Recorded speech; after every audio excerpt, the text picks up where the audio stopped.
time, tomorrow. The place, a hostile nation.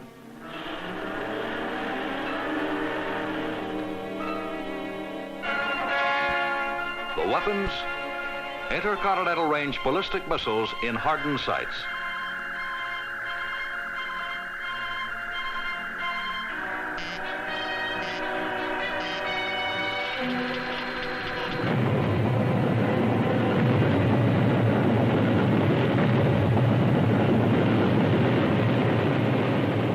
This is the threat we face. But we are not asleep. Night and day, our satellites and radars are on guard. The Midas satellite detects hostile missiles shortly after launch and relays the information through a ground station to alert BMEWS, NORAD, and the Aerospace Defense Forces of the free world. BMEWS, the ballistic missile early warning system, tracks the hostiles. When they have attained sufficient altitude, BMEWS identifies the launch and impact areas. And our early warning radars detect hostile aircraft.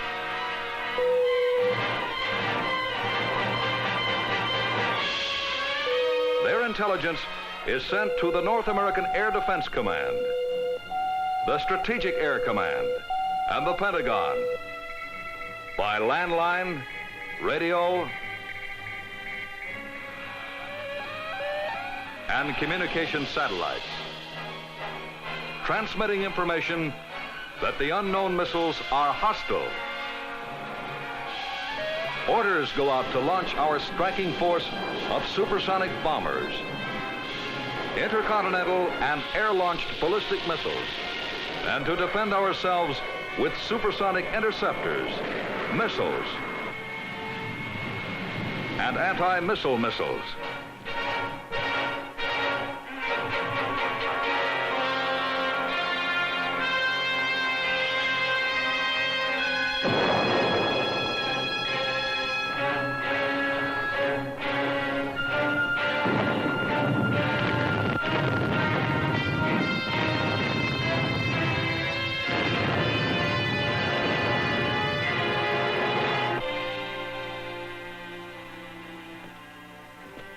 Of course, the attack you've just seen depicted never happened. But the Air Force is prepared for just such an eventuality. The people, most of the equipment, and the technical know-how are already in being. Now, this all became especially clear to me during a recent tour of reserve duty in the Pentagon. While there, I had a unique opportunity to review the communications capability that now exists within the Air Force, a capability which forms a major and an integral part of the overall defense communication system. As an old bomber pilot who has had to rely on communications many times, I was very impressed with the important story of aerospace communications, a story which never really has been told.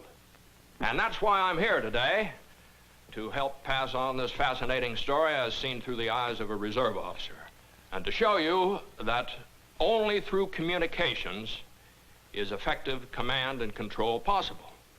Now, to begin with, here are the major elements of the network that provides this nation with up to 15 minutes of warning.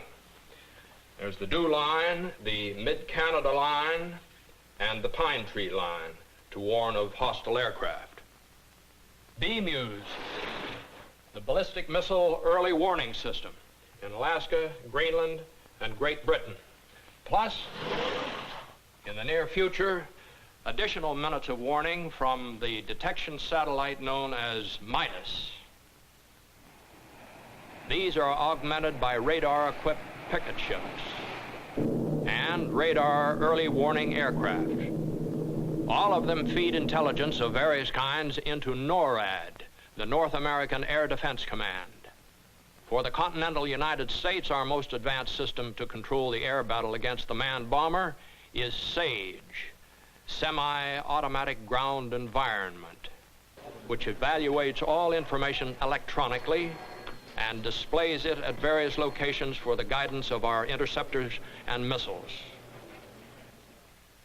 Communications provide the vital link between the commander and the complex weapon systems he employs.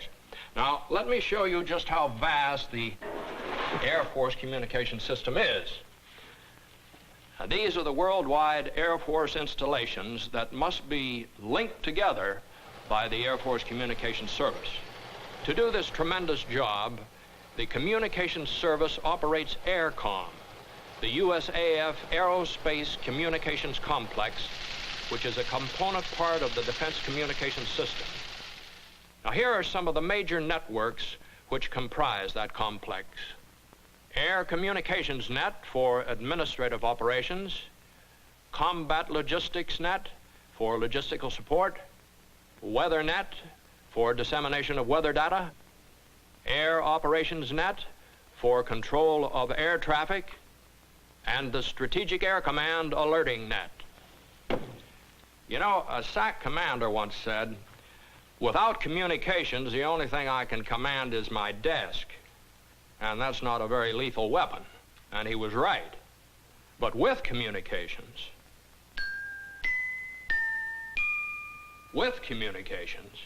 a vast amount of command and control is possible, which you'll see in a moment.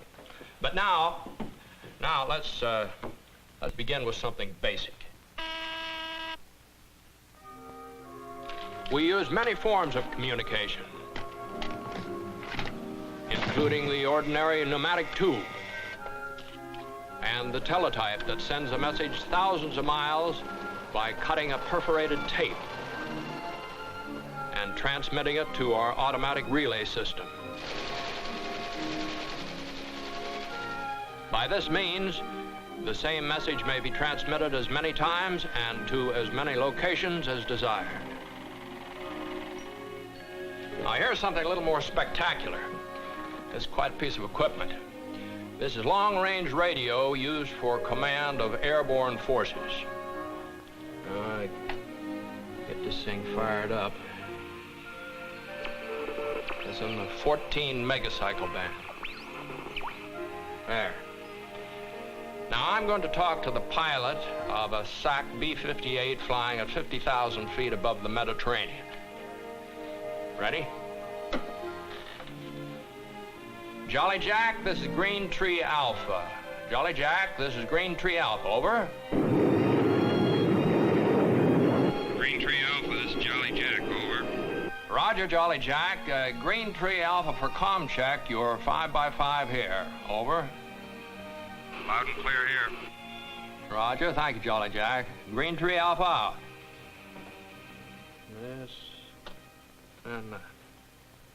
Instantaneous communications from a desk just like this to any Air Force aircraft anywhere in the world. It's just that simple. It's just that simple with our global communication system. And now, let's take a look at closed-circuit television.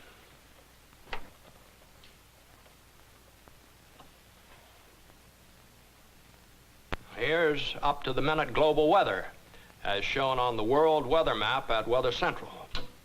The Combat Operations Center at Headquarters North American Air Defense Command. And here's the command post at Strategic Air Command Headquarters.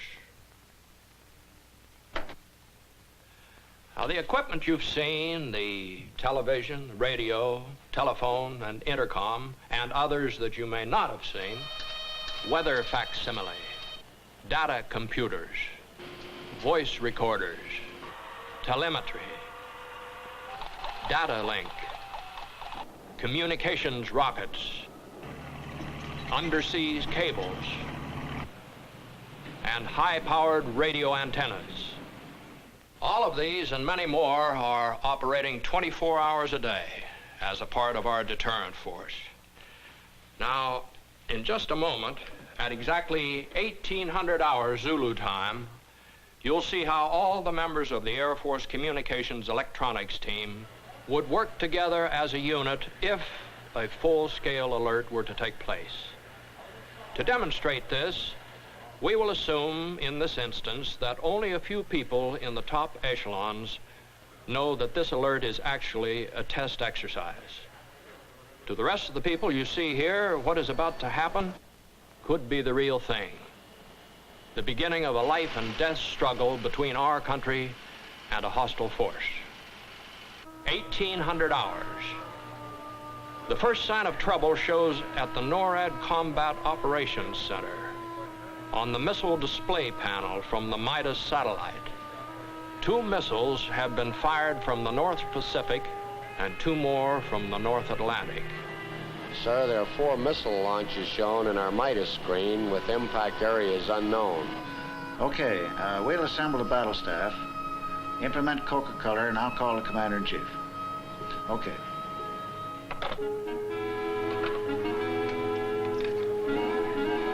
The ballistic missile early warning system is notified. BMUs will soon be able to supply additional intelligence, including the predicted areas of impact. Interconnecting displays keep each command informed of the situation. The displays at NORAD and SAC will show what is being received by Midas, the early warning satellite, and BMUs, the ballistic missile early warning system. At 1801, a new threat appears on the display board at NORAD. Dew-line radars are picking up unknowns along the northern borders of America. High-powered radars are picking up aircraft penetrating our perimeter defenses. Early warning information is relayed to NORAD Combat Operations Center, where it is noted by all personnel, including civil defense and the SAC liaison group. The threat is now great enough to warrant an increase in our alert status. In a few seconds, the Commander-in-Chief of the North American Air Defense Command, the Commander-in-Chief of the Strategic Air Command, and the Chairman of the Joint Chiefs of Staff are in conference. General, we picked up 4 unknown missiles from the North Pacific and North Atlantic. Unknown aircraft are penetrating into the north of Canada and Alaska. I've just talked to the Canadian Chief of Staff Committee, and we feel the situation is serious enough to warrant going into maximum alert. All right. Go to maximum alert and stand by for further directives. SAC acknowledges and will take the necessary action. These few words set in motion a worldwide alert with command and control exercised through global communications. The Strategic Air Command Senior Controller then alerts all SAC units throughout the world.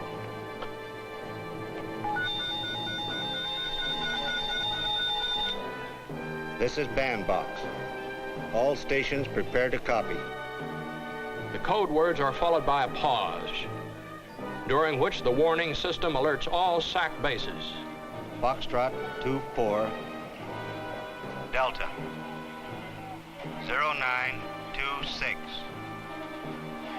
0405 Tango Mohawk X-ray. Authentication is Peter 7.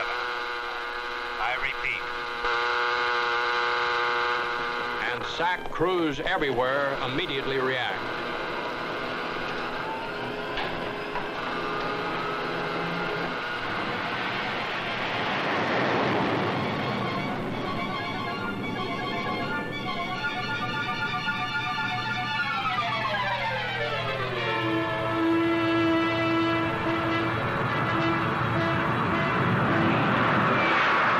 Missiles are ready.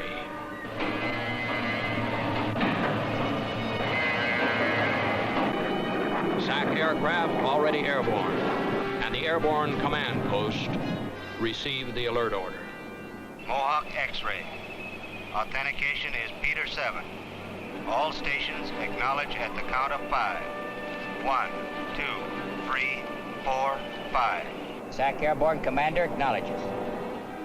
The coded alert is heard over radio facilities of the Early Warning Network, ground-to-air radio. Circuits are tested to ensure continuity of operation. Communications rockets are prepared. Strategic Air Command is now on alert status.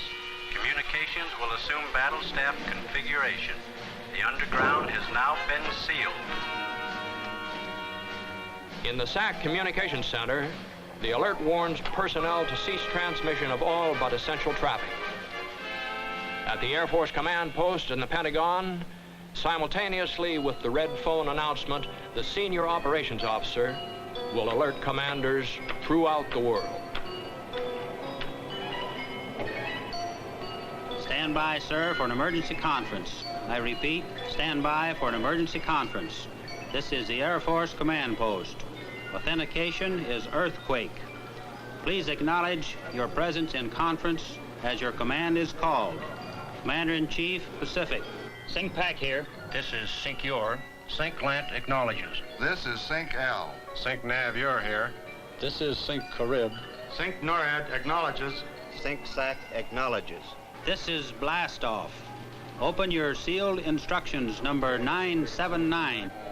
Each area commander then sets his forces in motion. 1806 hours. Fighters scramble from bases in Alaska, in Canada, and in the continental United States. All tactical missile units are alerted. Air defense missiles are ready. And if this were an actual alert, the Commander-in-Chief, NORAD, would institute a CONELRAD alert, and the Civil Defense Group at NORAD headquarters would simultaneously declare an air raid warning and alert the civilian population.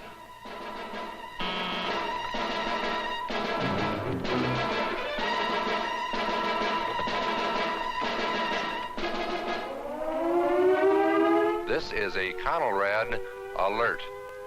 Normal broadcasting will be discontinued for an indefinite period. Civil defense information will be broadcast in most areas at 640 or 1240 on your regular radio receiver. Across the North American continent, all units are alerted for action. Hardened missile sites are opened. ICBMs are ready. And instantaneous logistic support is available to supply whatever may be needed in forward areas, plus weather information, firepower, and refueling capability. 1813 hours. At the NORAD Combat Operations Center, an increasing number of unknowns appear on the display board. The radars at SAGE, the semi-automatic ground environment, show several penetrations, and fighter aircraft are guided toward the unknown invaders. The pilot is guided by Data Link, an automatic electronic guidance system.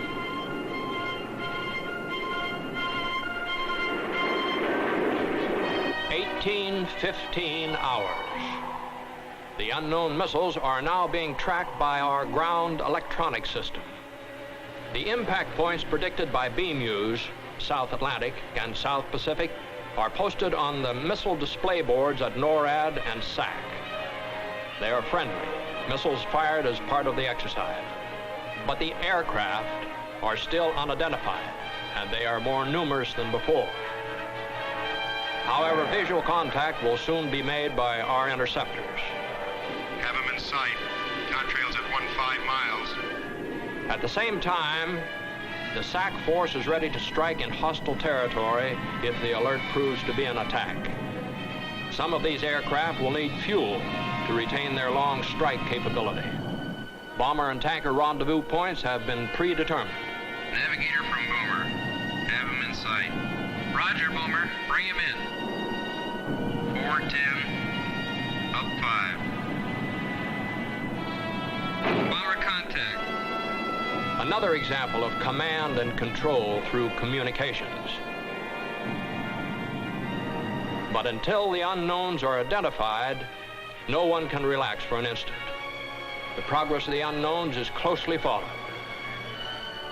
1819 hours. The reports from interceptors to SAGE bring the first contact with the unknown aircraft. The unknown turns out to be one of our own B-58s simulating a hostile.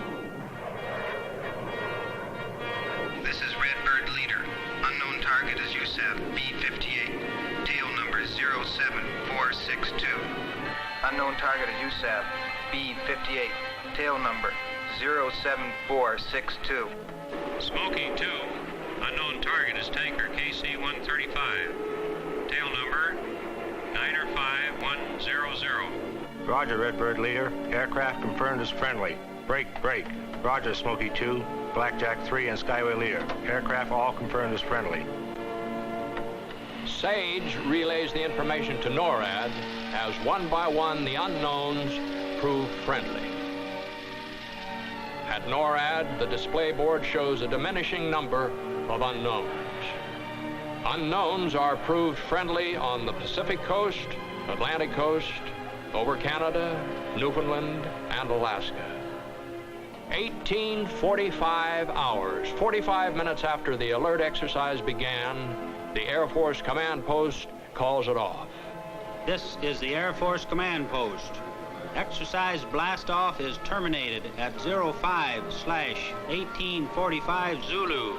Authentication is Baker 9.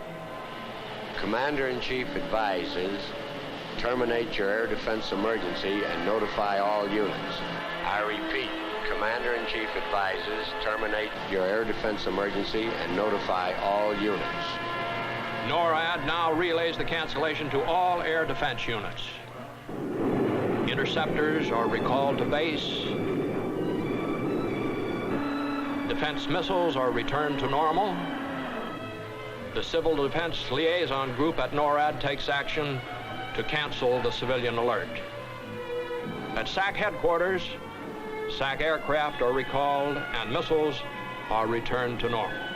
Freight train. This is Bandbox. Transferred to Blue Denim. Authentication is Hot Point Baker. Let's go home, boys.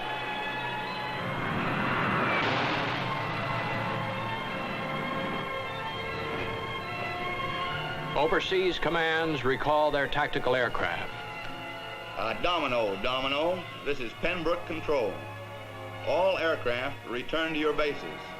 I repeat, Domino, this is Pembroke Control. All aircraft return to your bases. Blue leader, roger.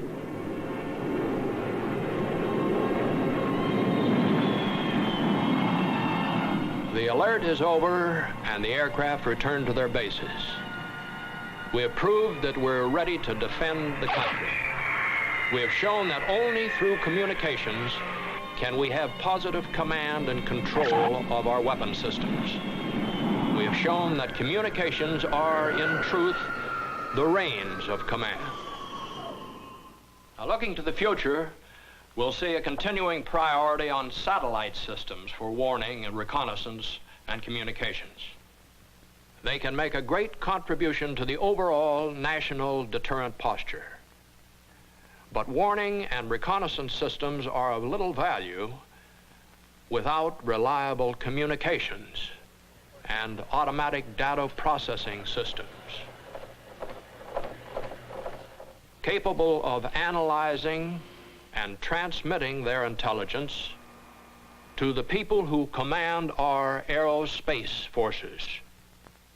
Frankly, what we're looking for in communications electronics are technological breakthroughs, not merely new improvements on old methods, but completely new methods that will take our messages instantaneously to any commander on Earth or in space. A system with even greater capacity, reliability, and survivability than is possible today, and with simpler, more direct routing, all at greater savings in money and people. Developments now in progress will lead us to this new capability. Meanwhile, the Air Force's communications and electronic systems, the biggest, most responsive, and most complex in existence, will continue to support the defense posture of the free world. These systems admittedly are expensive, but we must have them, not only for command and control, but to buy time, to buy the precious minutes of warning which permit the launching of aircraft and missiles. For every few seconds of additional warning, it's possible for each base to launch additional aircraft and missiles. And as our weapon systems become even more sophisticated in speed and accuracy and destructive power, time plays an increasingly important role. As long as we can buy time with communications, we can stay ahead. When the life or death of a nation can be counted in minutes, then every second, every microsecond counts.